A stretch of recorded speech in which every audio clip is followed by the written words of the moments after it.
le chômage est élevé, comme c'est le cas en France, les gens ont peur de perdre leur emploi, ils ont peur de l'image qu'ils peuvent renvoyer. Donc pour montrer qu'ils sont motivés, qu'ils sont impliqués au travail, ils vont ne pas hésiter à venir travailler même si leur état de santé est dégradé. En fait, ce phénomène, c'est ce qu'on appelle le surprésentéisme.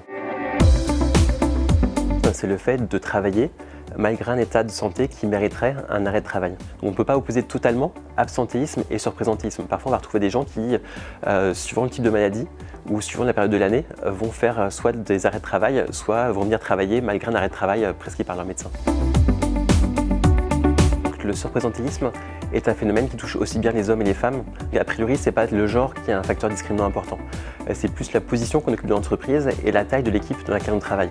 C'est-à-dire que les gens qui sont dans une petite équipe, souvent ne vont pas s'absenter par peur que leur absence cause une surcharge de travail sur leurs collègues. Les secteurs d'activité les plus touchés, c'est les secteurs où il y a beaucoup de précarité, beaucoup de contrats courts ou de CDD, parce qu'on a des populations qui ont peur de perdre de l'argent et qui ont peur de ne pas être prolongées ou de ne pas être titularisées dans un CDI.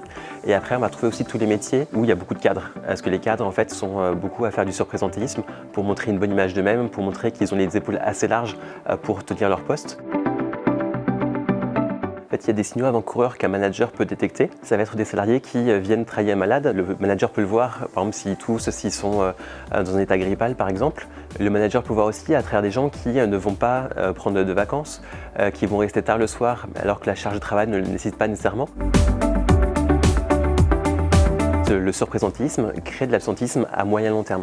C'est-à-dire qu'il vaut mieux s'arrêter quelques jours lorsqu'on a un état de santé dégradé plutôt que de tirer sur la corde avec le risque d'avoir des maladies qui vont s'aggraver et aller vers des cas extrêmes comme les cas de burn-out par exemple. Souvent les gens qui ont fait un burn-out sont des gens qui n'ont pas su ou n'ont pas pu écouter des signaux que leur corps leur envoyait. La principale solution, finalement, c'est de parler de ce phénomène, c'est de sensibiliser les managers.